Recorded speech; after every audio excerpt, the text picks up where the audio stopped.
Cristiana. How are you? Hi, Juan Carlos. I'm good. How are you? I'm doing great. Thank you so much for coming on the Revisionary podcast. Thank you for having me. I really appreciate it. So, tell us a little bit about yourselves and what you've been up to. Well, now with the COVID situation, I've been I'm an interior designer, and I have been lucky enough this year to design restaurants. And as crazy as that sounds, Yeah. 2020 and 2021 are very, very promising and have been successful, and 21 is coming very promising to be a successful year for restaurants. Really? So yes, and as sad as it is to see businesses closing and people losing part of their dreams, there are so many people out there that are taking chances and redoing things, and this is giving me a huge opportunity to connect with new people and to step into their dream and making their dream possible through interior design. So I'm very, very blessed, and I feel very, very lucky to be able to be a part of that. So, walk me through this really quickly. How'd you get here? How'd you get into interior design? Um, well, my story is coming Oh, it touches on this. together. I'm sorry, Does your story touch up on this? touch up? Does your story mention how you got into interior design? No. Oh, okay, perfect. Okay, so I started with interior design about 7 years ago when I accidentally got into a architectural and development company, and I fell in love basically with architecture, construction. I've done a lot of project management, and then I realized that this is it. This is the world where I want to spend the rest of my life with. And I was lucky enough to work with people that taught me everything that I know today, basically. And I mean, you go to school and you learn a lot of things in school, but nothing will teach you as experience and life, basically, and actually working on a job and seeing things develop. And I just, to me, it was fascinating. And then I decided to go back to school and just do that. And again, I'm lucky to be here today. And I started my own company because it's nice to work for someone, to learn things and to collaborate with other people, but unfortunately your work will never get recognized when you work for someone else, and that's just the basic truth. And Hmm. every entrepreneur out there is going to tell you the same exact thing. So then I decided to start on my own and build my own dream, and it's been 4 years and here I am. So let me ask you this. I Sure. don't know too much about your industry, but is it an industry that's dominated by men, or like did you have to like break the glass ceiling, or is it very common for a woman to be an entrepreneur in this field? There's a lot of women. Unfortunately, the misconception is that a lot of people, when you talk about interior design, they come on and think, "Oh, you're just a decorator." Well, I'm not saying decorating is not part of the job. It is Right. 100%, but that's just the final touch. When people think about structures and engineering and architecture, I'm not a licensed architect. I'm not a licensed engineer, but there's a lot of those elements that come into my world, and they're a big part of my job. So a lot of times, unfortunately, yes, people would think men are dominating, and then women are just there to take care of the pretty things.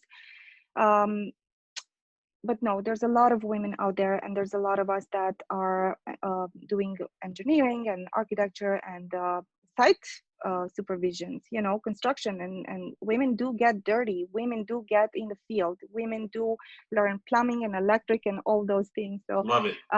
yeah, yeah. No, no, that's absolutely beautiful. So why don't we go ahead and jump right into this? The stage is yours. Go ahead and tell us your Okay, story.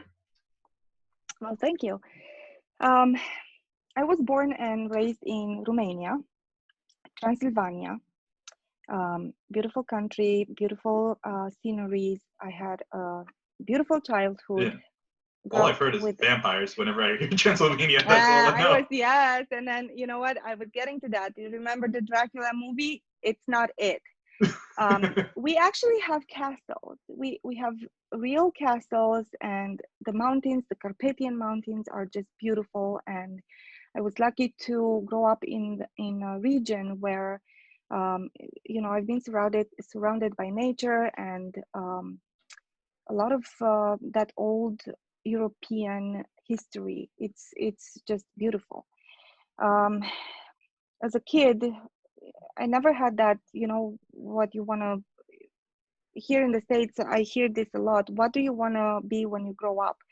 No one asked me that as a child. It's just, you play, then you start school, and then you just kind of follow a path. And I was born during communism, and when I started going to school, communism fell, but unfortunately the culture and all that history followed people sometimes to this day. I meet someone that is stuck in those times, and Mhm. it's very hard to see them just realize that no, we're like in modern worlds right now, and Right. everything is just much easier and much more fun. So with this being said, I grew up like any other kid watching movies and wanting to get to America to experience the American dream. And I got into college, and I got a job, a very, very good job with MTV actually. Wow. And I was finishing college, and I knew that I am off for a great start. And something magical happened. I won the lottery, a Really? visa lottery. Yeah, Oh. a visa lottery, a visa lottery. Yes. That makes a huge Um, difference. yeah, exactly. But it was important because United States was giving me a green card, and was giving me a green card and was telling me, if you want to come and explore and see, you're young. Um, I know that there are certain criterias where you get picked or you win this lottery. I'm not exactly sure what it is, but I know that you have to go to college. You have to have a certain degree or level of school or enough experience in some type of field. So I guess, they want to make sure that you're not going to come here and live on social services or things like Right. that. So here I am, 23 years old. And I'm thinking, I have this opportunity home in Romania and a life ahead of me, or I can put things on hold here and go and try this out. Now, I was lucky enough that my boss said, you can go try it out, 6 months, we'll give you that, we'll hold your job. If it doesn't work out, you're free to come back, you'll have your job back. So then I said, okay, I'm gonna go and see the skyscrapers, and I'm gonna try to make it happen. And so, and then I come, I start flying here, and I land in Detroit. And Oh this was wow. back in 2006. Oh no. Yes, yes. And I had someone waiting for me, some Romanian friends. They were actually friends of my mom's, and they're driving me around and they're explaining. It was in Detroit. I landed in Detroit, but they were living in a suburb close to Detroit. Sure. And at some point in the next few days, I'm starting to hear some kind of popping. And I'm thinking, okay, fireworks? Because Oh I no. mean, I don't know I'm what from that is. Romania. Things that don't happen. Sure. Like, it's a little tricky. So now I know, because I live in Chicago, we have good and bad areas, and every part of the world has those. I was just not used to it. Right. So then I'm thinking, okay, I'm here. There's no skyscrapers. It's a suburb. It's not. It's really nothing fantastic about it. What do I do? Do I stay here? Do I go home? And then I decided to get a job, make enough money to buy a plane ticket to go back home. Granted, I got here to the States with $300 in a suitcase. That was Hmm. it. I didn't know that. I spoke a little English, but I wasn't comfortable enough to go and get a job. Right.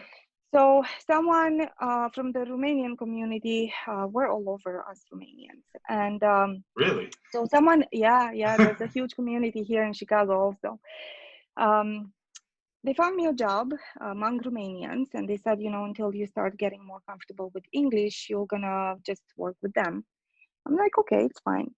And it took me 3 months to put money together to be able to afford a plane ticket, and I bought it, a one-way plane ticket, and I said, if this is the American dream, they can keep it. I want nothing to do with it. Right. It was just not what I expected.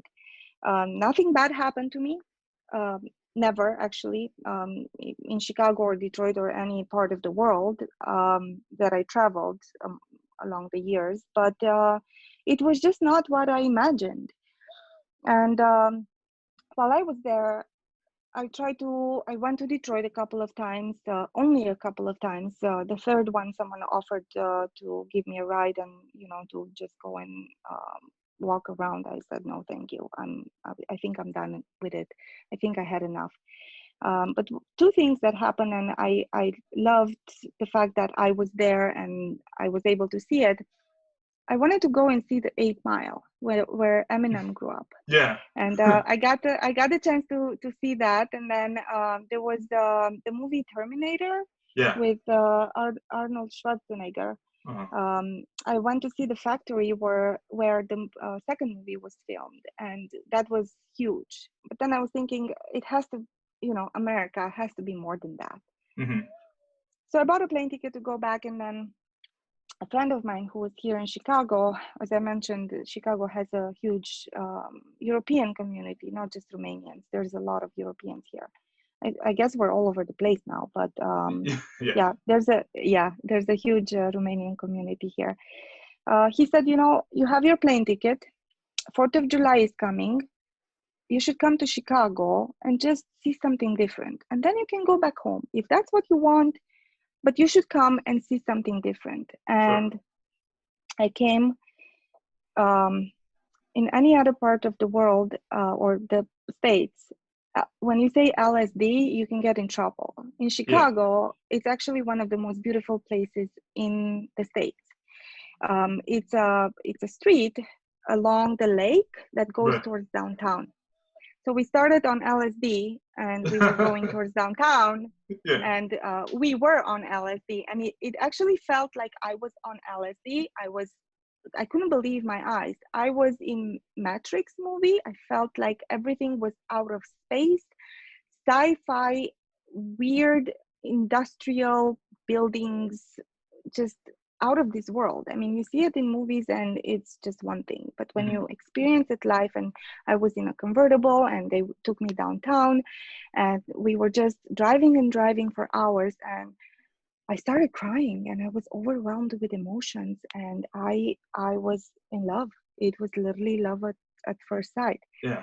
And it was 4th of July, the night before 4th of July, there were fireworks all over the place. And it just felt, this is the city welcoming me, and this is it. This is going to be my home. So I lost the money ticket because, I couldn't return. I couldn't cancel. I mean, Right. I canceled, but I lost the money. But then I decided I'm moving here and this is it. And, I started living a normal life and looking for a job and making friends. And with every chance I got, I started exploring the city, going places that, people and friends would recommend. And I found an apartment, and I was top floor in a 3-story building, and it was just wonderful. And it's a Saturday morning in August that same year, and I'm having coffee and I'm just enjoying a quiet day, quiet morning with my cat. And then all of a sudden, I hear a roaring outside my window, and my Hmm. windows start shaking. And I'm like, something's off. This is not normal. But then it goes away, and then I'm Right. thinking, it was unusual, but nothing else is happening, so there's no reason to think about it. Hmm. And then there's another plane, a military plane, coming and flying very, very, very close to my window, my roof. In And 2006. I'm in 2006. Okay. And I'm starting to panic. And I'm Right. going towards the window to see if people are panicking, if anything's happening outside. No, everyone was normal. I was imagining, world is coming to an end. There's a war coming, something's happening, and people are just not reacting. I didn't have a TV. I still don't have a TV. Um, so I get my news online, and sometimes I get my news from friends or coworkers or, whomever I'm coming in contact with, because I don't watch the news.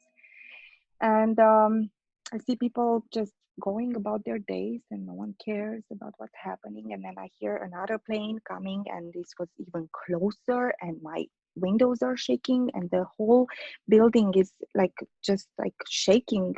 Everything was shaking. It was so vivid. And then I see some military big helicopters just coming very, very low. And I'm starting to panic, and I pick up the phone and I start calling people, and no one was answering.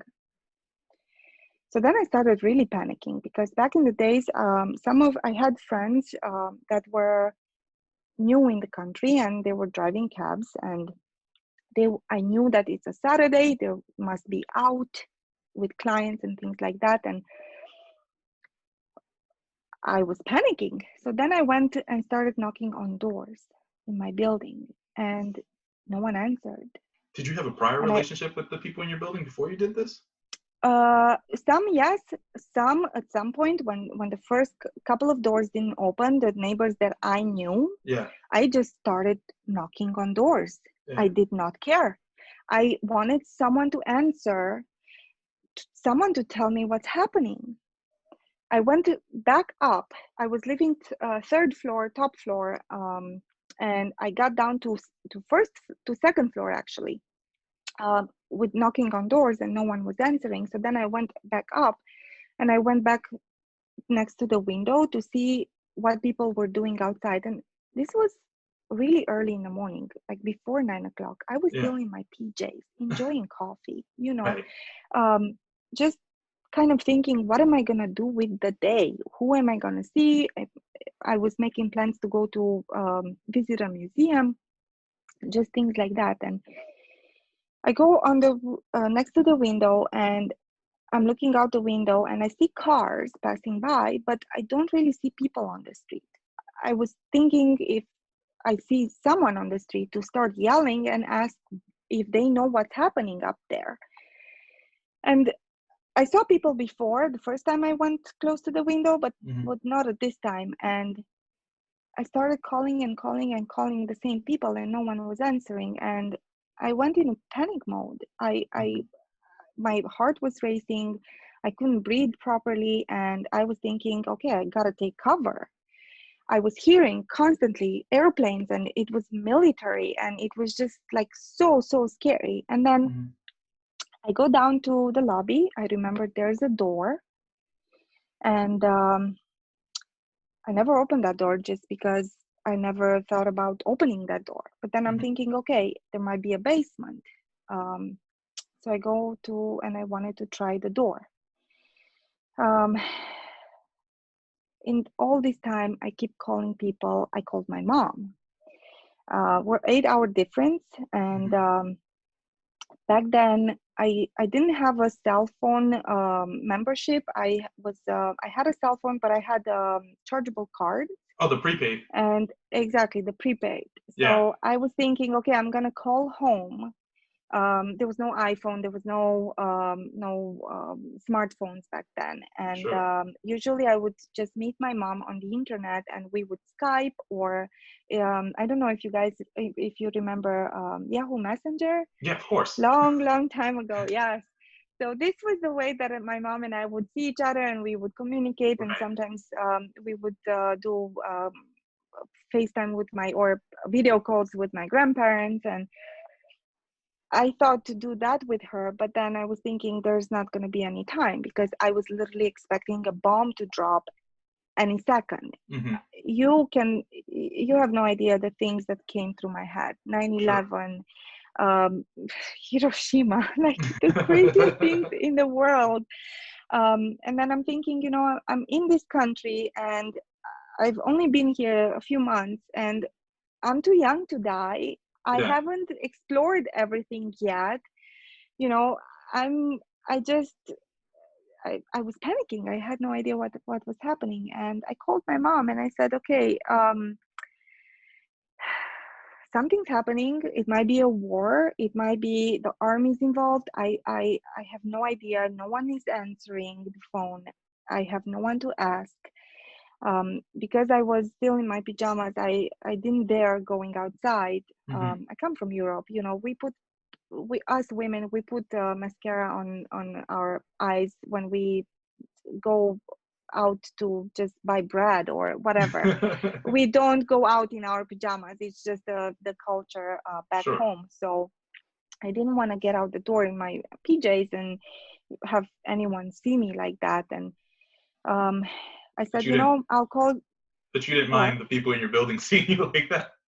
No, because, well, first of all, there were a couple, the first doors that I knocked You on, knew them, there yeah. were exactly, and then there were Romanians, and I tried them first just because, yes, I was getting a little bit more comfortable with English, but because I was panicking, it also went through my head, what am I going to say? What if they're not going to understand me? Um, what if they're going to be scared and they're going to, I don't know, call 911 or something? I Yeah. was just always afraid to get in any type of situation where it would be hard to get out of.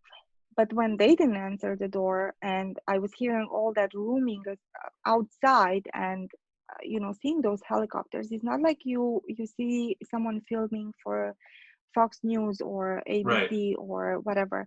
Those are big monsters, Yeah. really, really big. And I don't know much about the military just because I'm a girl.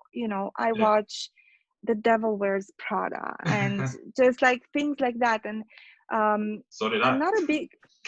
There you go. It's a good movie. It's It a is. really, really good movie. So I have a quick I'm question not for in. you. Yeah, So was this a constant noise that was occurring, or was it like a one quick like "Wah," and you were like, what is going on? doors were planes, and So I'm no, but it getting was to that. constant. No, what It I'm was saying. constant. One was coming, one was going. It was just all Gotcha. over the place. And Got it. the helicopters were outside my building. I'm gonna say less than half a mile. And Okay. I didn't have any buildings in front or to the side. To the kitchen, my kitchen window was facing, I guess, a, a big park. So there Sure. were no buildings anymore.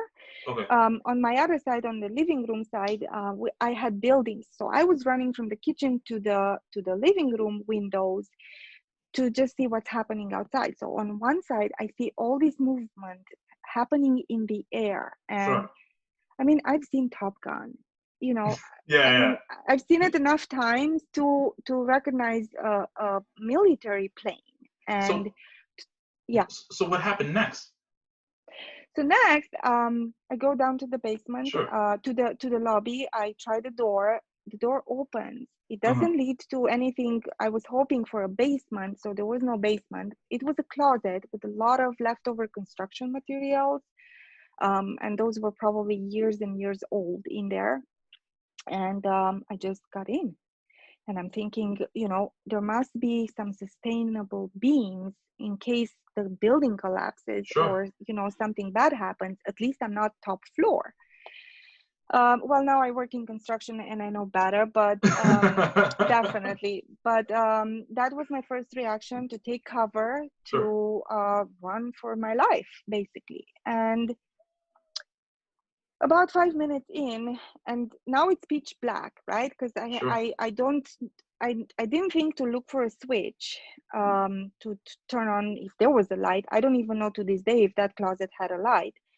But I'm in the closet, pitch black. I can hear my breath. I can hear my pulse. Like I was hearing my pulse, and Hmm. then the phone rings, and my friend is very casual. He's like, "What's up?" Like, what do you mean, what's up? like, what's happening? He's calm, like a Hindu cow. Like nothing happened, you know? I'm like, what do you, dude, like, do you hear what's outside? Do you see what's happening? Where are you? Well, I was with a client downtown. I couldn't answer. I'm like, okay, down and nothing's happening downtown. Well, I mean, yeah. And then I hear on his end of the line the same type of noise, Right. a plane rushing through. Uh-huh. I'm like, okay, so I understand this based on how calm you are. I understand something's just regular. Yeah. I don't know, something normal for the United States. I don't know. And he starts laughing because he's starting to catch on the idea. He's like, well, it's the Chicago Water and Air Show. It happens every year. They're just training for tomorrow's show. I mean, Juan Carlos, this is something that is haunting me to this day. I've been in this country for 15 years. I've never been to the show. Right. I will never go to the show. Okay. I usually try to go as far as possible. I go to Wisconsin or Indiana, but like far in the woods. Mm-hmm. Or I usually try to plan vacation time during that time. Mm-hmm. It's always in the weekend, always, I think it's the first half of August, depending on the weather, first or second weekend. And that thing is giving me nightmares to this day. Oh my Every God. time it happens, I'm trying to get away. It was actual fear. It was Right. I was afraid I'm gonna die, not knowing what's happening. So this is I know that every immigrant would have a crazy story like this. This is just mine, and it's funny because no one else that I talked to before experienced it. Right. Everyone knew about it. It just, I moved to Chicago, as I said, July 3rd. That was the day I came for the first time. And then, well, for the first time, I mean, Oh, two I days see. later, And then so the it show was was a the few same weeks year. later. Exactly, Got it. So you were exactly. brand new to Chicago. This was Yes. your welcome to America moment. Exactly. So after all that wow moment on LSD and just going towards downtown and experiencing all that beauty, a few weeks later, I'm thinking the world is coming to an end. We're under attack and the military is out, so it must be serious. Right. And, I don't know what's happening. And the It's just a noise show. was just terrifying. Yes. By the So way, for those yeah. of you guys who are listening to this episode, I've been to Chicago a few times, so I think for the sake of clarity, I'm going to say I'm pretty sure by LSD she means Lakeshore Drive. Yes. Yes. Lakeshore Drive. It's one of the most beautiful places in the Yeah, state. Yes. absolutely gorgeous. I mean, I love Chicago. Chicago is a wonderful city, and yeah, so I was like, wait, what does LSD stand for? I don't want you guys out there thinking that she. I mean, I don't know. Maybe she Definitely does no. do LSD. I don't know. That's none of my business. Yes. No, I don't. But it definitely felt like I was on LSD the first time Sure. I experienced Lakeshore Drive. So yes, 100%. Yes. So now let me ask you this question. Yeah. If you could go ahead and change any facts or details of the story very quickly, how would the story happen again? So the story would I'm gonna follow the same events, and I'm just gonna say that landing in Detroit um, was a blessing. I always liked Eminem, Mm-hmm. and going and visiting where he grew up, and seeing him just like being casual there and talking to his neighbors and Yeah. just kind of giving me a high five when I got into the to his neighborhood. So that's something that I always kind of dreamed about. Sure. And then when a few weeks later, I got the chance to go and see the very old. Right now, I don't even think that it exists anymore. But the factory where the very old factory where Terminator was filmed. You know, seeing I learned about America, and I actually learned English from watching movies and listening to songs, and um, I'm not gonna say that Arnold Schwarzenegger is my I'm his biggest fan, but I'm a big enough fan to say that it would be an honor to meet with him. So I always had this idea that I would hope to meet him someday, to shake his hand and just say congratulations and thank you for aspiring to want to be better and to do greater things. Hmm. He's a guy that I followed his story, not just his career, or not his just his career in movies, but everything that he's done later on. So the other thing that I would love to um, have experienced in a different way, just coming to Detroit. Downtown Detroit actually is it's quite beautiful. The Yeah, no, architecture it is is just gorgeous. absolutely fantastic, and um, landing there in a little different times than 2006 would Sure. have probably changed my life. So And 2008, in the height of the crash, is when you wanted to be there, right? I'm I was joking. there just right. Yeah, I know. But you know what? With 2008, actually, a lot of things changed after, and for the better, for the Sure, better. And absolutely. I have a lot of friends that go back. There's a house music or electronic music festival during the summer there, Hmm. and people from all over the world, including Romania, come and travel to Detroit Hmm. just for that. So that's just something really amazing. So, and another thing that in every one of us, there's a necessity to create a Tyler Durden type of guy, but then in reality, and I don't know if you're familiar with Fight Club, Fight Club. of course. Yeah, yeah, yes, First yeah. rule of Fight Club. Come on. uh, yeah. But then in reality, for the most of us, I feel like we're just Cornelius with our heads buried in Bob's big man's breast kind of thing. um So let me ask you this then, really yeah, quickly, because we are starting to get up here on time. Where, like, what do you think you would have done differently? Like, how would you have treated the exact scenario so you weren't running around like, all frantic? of course. um Looking back, and I'm thinking, I don't want to be the coward that goes and hides under the covers. What I'm thinking is I would walk in that situation, and I would be the one to answer the door and, comfort a scary neighbor and try to speak a little Spanish. We had some Mexicans in the building, and I'm the one that comforts them and explains to them that it's not a big deal. It's just the Chicago Water and Air Show, and it's going to be a fun event, and it's an event that gathers 3.1 million people every year, and Yeah.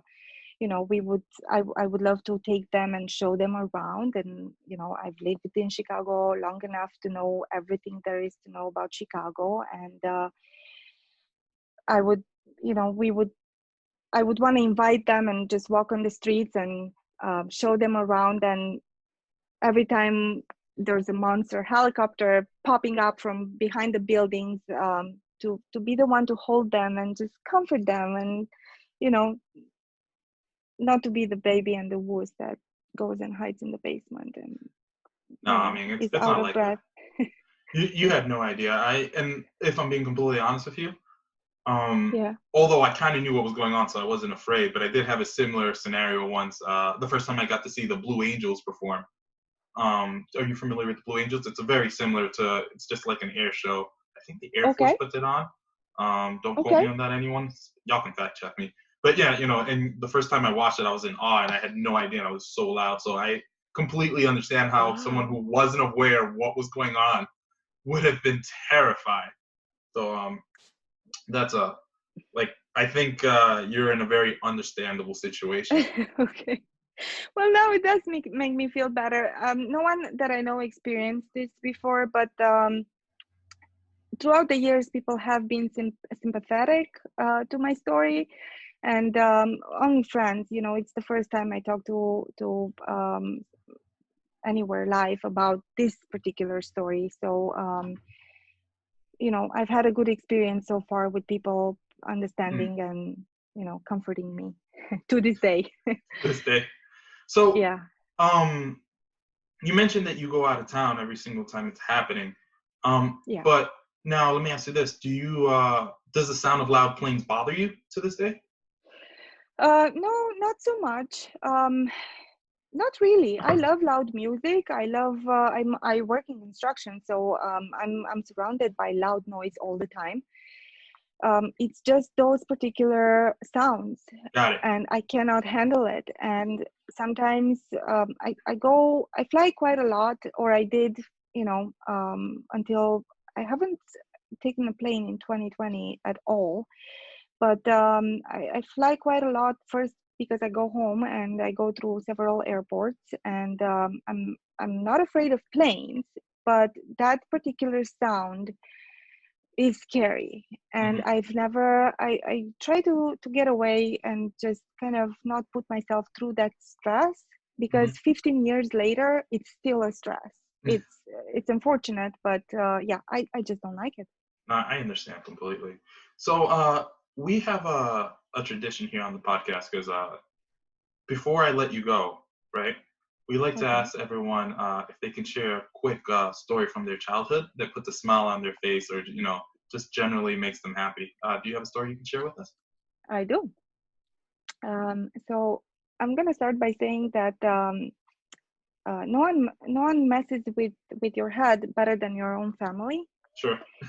And I was an only child. I was an only grandchild. Hmm. Also, I grew up not lonely in the family as a kid, but not lonely just because my mom and my grandparents made sure that I was always surrounded by a lot of kids. I don't have a lot of first-hand cousins, but my closest cousins are 10 years older than me. And when I was about 9 or 10, they made me watch Alien movie with Sigourney Weaver, Hmm. with them, and it's still my favorite movie to this day. I love that movie, but I have a vivid imagination, and I was always a weird person even as a kid, and my imagination goes wild sometimes. And I'm watching the movie with them, and a week later we gather outside in their backyard, and it was almost dark. And as I'm reaching back my seat to to get more comfortable, I put my left hand in honey, because there was a big plate with honey and a honeycomb next to me. Hmm. And something that goes right through my head, the first thing I think about, it's alien goo, alien spit. You know that alien Yeah, drippings. yeah.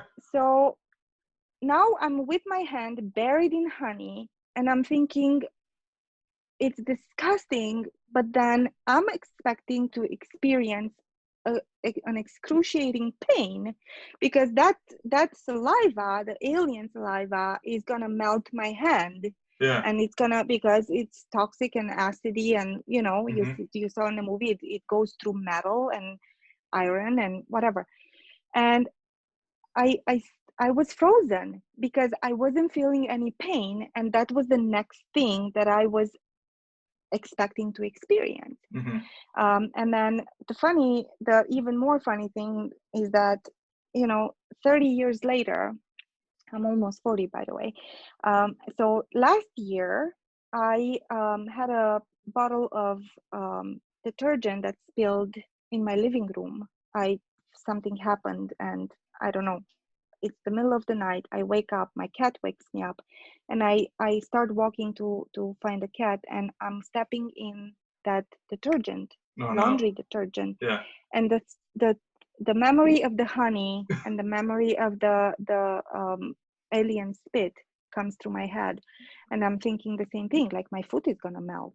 And I'm almost 40, so sometimes the kid in us, it's Yeah. hard to let go. And yeah. No, that's that's really beautiful. Because I can 100% relate and see a kid going through that experience. Oh So, yes.